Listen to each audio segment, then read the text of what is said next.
অনেক দিন পর আজকে একটু খেতে ইচ্ছে হলো চাইনিজ চিকেন ভেজিটেবল। তো চলো তোমাদের সাথেও শেয়ার করি।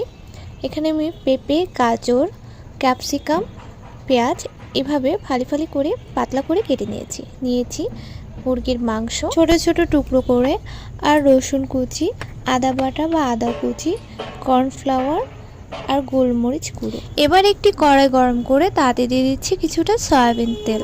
তারপর তেলটা গরম হলে রসুন কুচি আর আদা বাটাটা একটু লাল লাল করে ভেজে নিব।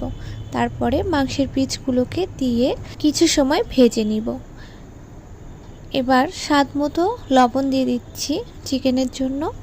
চিকেনটা ভাজা হয়ে গেলে পাতলা করে কেটে রাখা পেঁপে, গাজর একটু ভেজে নেব, তবে লাল লাল করা যাবে না, হালকা ভেজে নিতে হবে।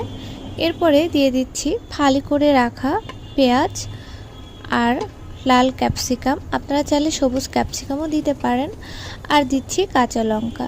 এবার এগুলোকেও সামান্য একটু ভেজে নিয়ে তাতে দিয়ে দিচ্ছি পরিমাণ মতো লবণ আর গোলমরিচ গুঁড়ো। এবারে আমি দিয়ে দিচ্ছি পরিমাণ মতো জল।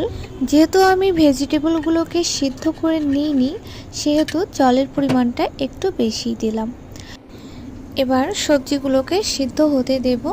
সবজিগুলো সিদ্ধ হয়ে এলে গুলিয়ে রাখা কর্নফ্লাওয়ারটাকে অল্প অল্প করে দেব আর মেশাতে থাকবো, তবে খুব বেশি ঘন করা যাবে না, কনসিস্টেন্সিটা ঠিক এরকম হবে।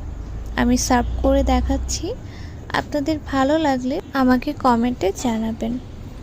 ভালো থাকবেন, সুস্থ থাকবেন।